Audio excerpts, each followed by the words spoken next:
Hello, fellow parents. It's Mr. Cass here.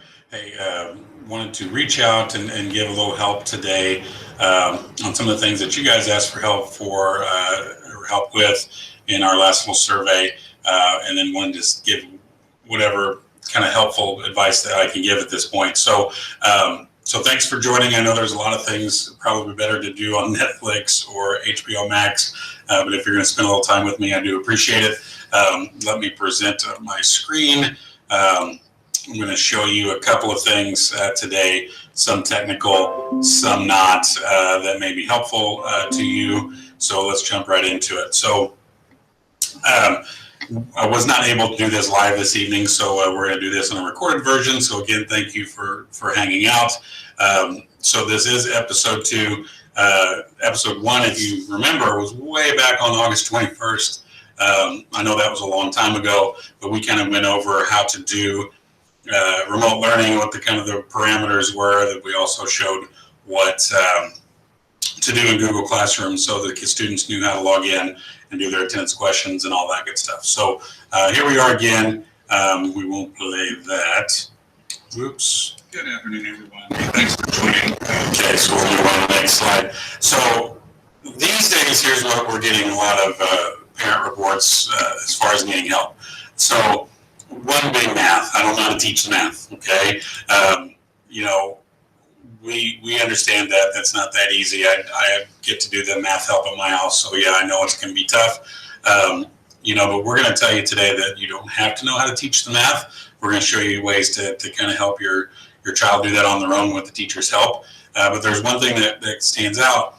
Our math teachers, on average, get 1 or 2 kids to attend their Google Meets. So these are the scheduled times that we have through the week.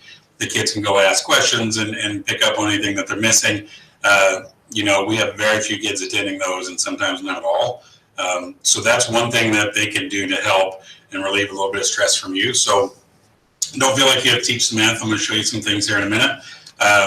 The other thing is, teacher says it's not turned in, but I turned it in. So I'm going to show you how to check that as well. So when I dive in and go in as a student, you're going to see in a classroom, where the Google Drive is in the kids' classroom. So those are the 2 biggest things that parents said they needed help with. So I'm going to do that within what we're going to do. So patterns that we are seeing, what's happening too much is we have so many kids clicking turn in without doing the assignment. So they're not attaching the work. So the teacher, it may look like it's done on the Google Classroom end if you check it, but the teacher actually doesn't have an attached assignment. So we're going to show what that looks like when we get into the classroom. What needs to happen more is, again, just students attending Google Meets. This is a chance for them to connect with their teacher individually and in a group, and if they have questions, they can answer them. And then something that's been super frustrating here lately, we're catching so much of this, kids sharing their work, and it gets turned in by someone else. So a lot of cases, they feel like they're helping, and the other student probably isn't honest about what they're going to do with that help, and things get shared as their own assignment, and that's not good. Let's take a look real quick into Google Classroom. So I've asked Mr. Dial and Mrs. Ward to make me a student in their classes, so I can kind of show you what things look like for a kid, and this might be a refresher. For some, this might be no help at all to some of you because you really invest in what your kids are doing on a very deep level. So one of the things that our kids do that doesn't help them is when they log into Google Classroom, they go straight to the to-do list, which is not bad at the end of the day, okay, to make sure that you didn't miss something that was due or that was assigned during the day. So what I always tell kids, and they don't do this enough, is you need to visit each individual class each day. So if we go, and I'm doing 2 math classes, right? If we go to Mr. Dial's class, what you're going to see first is the stream. So yeah, there's the attendance question, there's the new assignment for today, but there's also an announcement about Google Meets and how to connect because maybe a kid needs help with that. So there's all kinds of things that will appear in the stream, not just assignments. So the kids really need to start here, okay? So on the attendance question, so it's always going to be something related to what the the teacher's doing in class, right? So attendance questions are as easy as, and I'm not going to work this out. I'm just going to put an answer in. Okay, we're going to say 23, and we're going to click turn in. It's going to ask you, do you want to do that? And I'm going to say yes. Okay, so the attendance question is done for the day.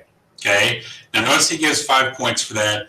Parents, this just means that they've marked as here for the day. It doesn't mean that they did the work. Okay, so they might get this 5 points. What I see, a pattern that I see in the grade books a lot is we have kids doing all the attendance questions to make sure it looks like they're there, but then they do very little of the actual assignment. So let's go back to math class. Here's the new assignment. Okay, he's got plenty of directions. Okay, here's the PDF. So that's just the worksheet. A lot of times with the way we do Mr. Dial stuff is we will actually write it all out in our book or on a piece of paper. Then we take a picture of it and we send it to them. So the best way to do that is the kids can take that picture with their phone. They can upload it to their own Google Drive with their school account, right? And they can go here and attach it from Google Drive. So let's see if I can find something that's kind of it's a kind of a dummy assignment. It's not a real assignment, okay? But once I've attached it, I can click turn in. Okay, it's going to say turn in your work. Are you sure you want to do that? And I'm going to say sure. Okay, so now for Mr. Dial's class, my day is done. I've done my assignment, right? I've turned in both the attendance question and the assignment. Okay, so if I go back to my classes, so I know I'm clear, there's nothing in this little tile here, okay? So let's move on to Mrs. Ward's class. Now we do this for every class. So here's another example of starting here first, because what I see in the stream is Mrs. Ward posted new material. So if a kid only goes to the to-do list, they're only going to see the assignments and they won't see this how-to stuff. So this is where I say parents don't feel like we have to teach the math. The stuff is there. All of our teachers post some helper videos or materials. Mr. Dial often puts his in the assignment. It's not always setting out separate from the assignment. So and a lot of these are all viewable videos. I mean, they should be able to play these even on their phone. So all right, and our live example number 1. So you can see Mrs. Ward. Something goes 1, Yes. 2. That is choose 4. Can I leave it like that? Is that the instruction on that example, right? So if you look, she's got multiple examples, even slides and the PowerPoint that go with the slides. So they've got this, this material that the kids can use, and a lot of times they don't see it because they're going straight to the to-do list. They're not going to the actual classroom. So let's go back to the classroom. Okay, so let's see. Here's our attendance question for the day. And again, I'm not in the class, so I don't know what a crock is. We're just going to pretend we're going to turn it in. Okay, so my attendance question is done. Now let's go back to the assignments. Okay, so here's chapter 3, lesson 2, Reteach. So let's open that one up. Notice the due date is December 4th. So she is wanting this at the end of the week. Okay, so here's the other thing. Notice that I already have my name and in a document that she has attached to the assignment. So let's open it. Okay, so here is the assignment for this. It's like I said, it's due Friday. If I click open with and go to Acrobat for Google Drive, it's going to open this up, and notice it's got my name in the assignment. Okay, this one says read only because I've already been working in it. We'll try on the next one, but the students can put their answers in the worksheet, okay, and then turn it in. So let's close that, go back. I can turn that in, okay? So it's got my name, it's got the assignment, and it had answers in it. So I can go turn it in, turn in. Whoops, can't touch file you don't know. Let's try the other assignment, okay? Notice that this is a skills practice. This one is also due December 4th. So she's giving the whole week to get this done.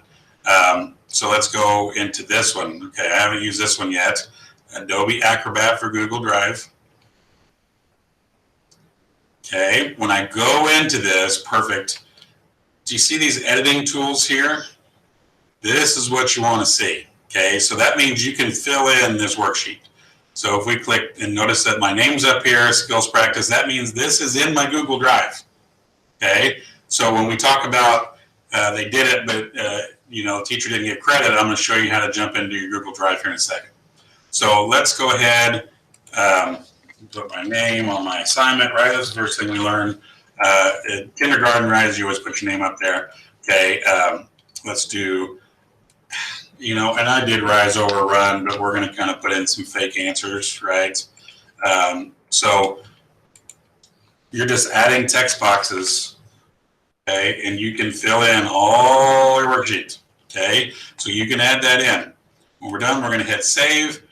This is attached in my Google Drive, okay? It's got my name on it, skills practice. It's in the Google Drive, so I can close it, okay? So now let's go back. Now, this has been saved. If I were to open this up, it would all be there.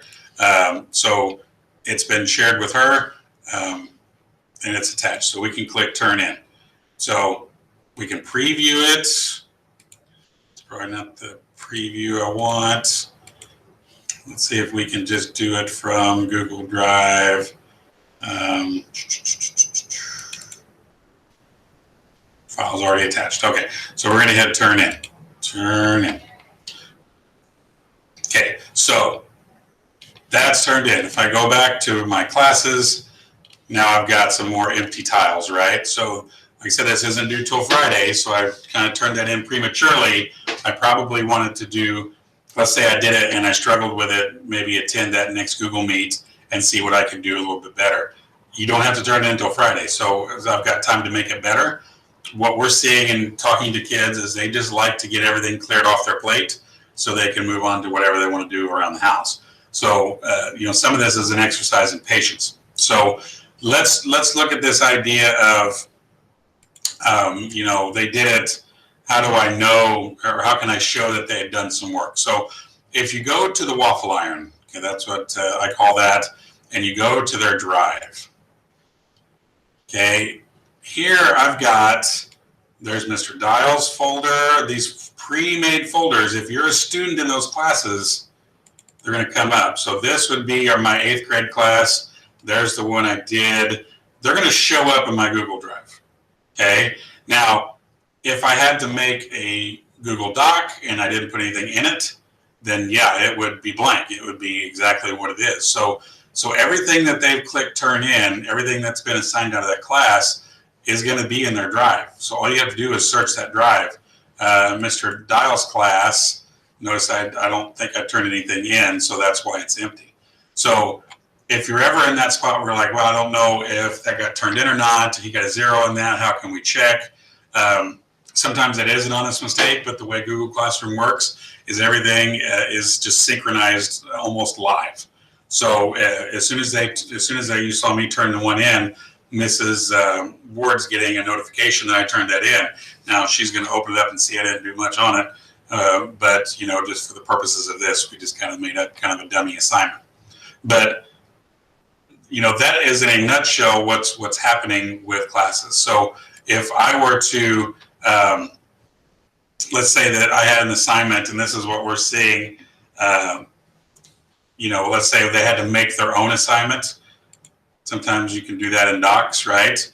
And it'll create this new document for you, and it'll share it with the teacher. Notice it's got my name. That means it's in my drive. Okay. Let's say that I made that, and whoops, wrong one. And oopsie. All my numbers in there, right? And I'm going to put my answers in there. Notice that there's a turn in button. That means it's going to get turned into Mrs. Ward. Sometimes kids share it. They don't click turn in. But if you've got this turn in button, that's how you should do it. So I'm going to click turn in to Mrs. Ward. She's going to get an empty document. And here it is again. It's going to ask me, are you sure you want to turn that in? Now, the trouble is she got an empty document. I just turned in something. Okay, it shows that I turned in a Google Doc. Some of our guys are doing that on purpose to make it look like, yeah, I did all my work today. Mom or dad, I'm done. Can I go outside and play? Sometimes, we're seeing it less that it's a technical difficulty because we've been doing this for months now. and kids just know what they're supposed to be doing. So, you know, they're turning in empty stuff. So if you see a 0 in the grade book, that's often what's happening, or they're not even turning it in at all. It's a missing assignment. If we go back to our classes, in this, like I said, this is a good, at the end of the day, this is probably a good idea, right? Missing, notice that's when it was assigned, but I don't have anything missing because I kind of halfway attached and responded to things. That doesn't mean I did it well. And it may not show up as a missing assignment. No, this is last week. They just added me today. That's why it shows that I'm missing all those. But the reality is kids are cleaning out that list that says missing because they don't want mom or dad to think that they haven't done anything all day, right? So keep an eye on that because that's what we're seeing a lot of. So if I go back to the presentation, you know, what we're asking parents to do really is to learn how to do all the math and be a math teacher or any of the other classes. It's mostly just to be an accountability partner. So you don't have to know how to do everything or have all the answers. So all the technical stuff, you don't have to know all that. I mean, you have to know how to sit or look at the screen and you can tell if they've turned something in. Yeah, that helps. But knowing every answer or knowing all the technical stuff isn't really something you have to do. The only thing that you really need to do is to help them be committed to their school tasks. And that's something you don't have to know much tech stuff to do. So set aside time each day to review their work before they turn it in. So, you know, have them open up that Chromebook, sit next to them, and actually have them show you their work and look at it. They can click on those things and show you. The biggest reason that we didn't do a synchronous model, which is, well, class starts at 9, so your kid has to log in at 9, and so on and so forth throughout the day, is because that we know that doesn't fit everybody's schedule. We know we have parents that work during the day, the night, we have parents that work midnight shifts, and it's really hard for them to be able to tune into what their kids are doing if we did it that way. So that's why you'll notice that the attendance questions and assignments aren't due till 10 o'clock at night. We did that for a reason, because we want to make sure that you guys have that chance to be able to sit next to them and make sure that they're turning in all their work for that day. And, you know, really it just looks reasonable. Like I said, you don't have to know all the answers, but if on a social studies assignment it says what year did Christopher Columbus land in the Americas and they put George Washington, you know that's wrong, right? So, you know, you're really just a quality check. You're not necessarily the answer person. So encourage them to contact their teacher if they have questions. Help them word the email. Tell them what to say. If they don't quite know what to say or they're a little shy, we have a lot of kids that are awesome at this and they don't mind emailing. I get emailed nonstop, deep into the night. If you do that, it's probably going to be the next morning before you get a response. But, help them word the email. Help them know what to say. That's a way of supporting your kids that they'll appreciate. Better yet, they can attend a Google Meet. That's a big, big thing. You know, teachers love to see the kids in there. Right now, we don't have kids in our school building, so there's just no life force in this place, but that's something that the teachers love, is to just be able to see the kids. Have them attend a Google Meet and ask those questions in person. Go over their grades with them weekly in Parent Portal. This is another great accountability check. So just literally sit next to them, open up Parent Portal. Now, parents, you guys can have access. I emailed out to the kids about 2 weeks ago how they can have their own access. So they could just open up their own portal and you guys can go over grades. It's like checking a bank account, right? So if something's not quite right, you can ask the right questions when it's time, not when things are getting really bad, right? So this is a great way to just have discussions with your kids, keep them accountable. Remember, you just need to be an accountability partner. You don't know how to do everything. It's not necessary.